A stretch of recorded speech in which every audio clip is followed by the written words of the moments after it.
Hey guys, this is Tony with Geek Designs. Today I'm back with another video. Today I'm back with another Affinity topic. I want to talk about the Shape Builder tool. If you like this video, if you learned something, like and subscribe, and let's hop into it. If you like this video and you learned something, like and subscribe, and let's hop into it.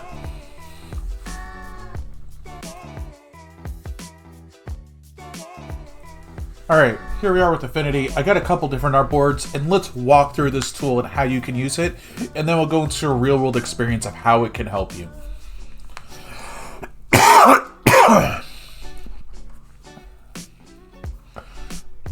So over here is the Shape Builder tool. It's also S to get the tool up. So now we have the tool. There are two modes for the Shape Builder tool, add and subtract. That's it, that's all it does. So to start out, let's select our shapes we have on this artboard. We'll grab our Shape Builder tool. And now that I have it selected and have the shape selected, you can see that as I hover over shapes, they highlight. This lets me know that this is what I'm about to select. So to use this, I can click and drag, and as I drag, you can see that more colors are actually being highlighted. That means this is being added to my selection. You can see my history of where I drag. When I let go, this is now one shape. This can be done with any amount of shapes, any type of shapes. As long as I have them selected all at the same time, this will work. Let me undo this. Let's say I really just wanted this shape to be added. It'll do that.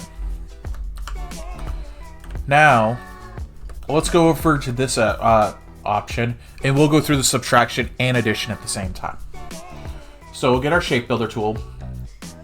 To switch to the minus, you could go here, or the subtraction. I always hold down Alt. As you can see, now we're in red. Red means we're removing. So say I really like this this semicircle here, but I only want the middle. If I click and drag this, now it is removed from that shape. And if I do this, as you can see, as this shape overlays, it actually makes any shape that is here. So I actually wanted this, I click and drag, that's gone now. So let's say I wanted this to be gone, I can do that. I want this a little bit gone, I can do that. And now you can see I have all this here. Maybe that's not what I wanted. Maybe instead I wanted this here. And then I wanted that minused. And then this minused. And that minused. This is the actual shape I want.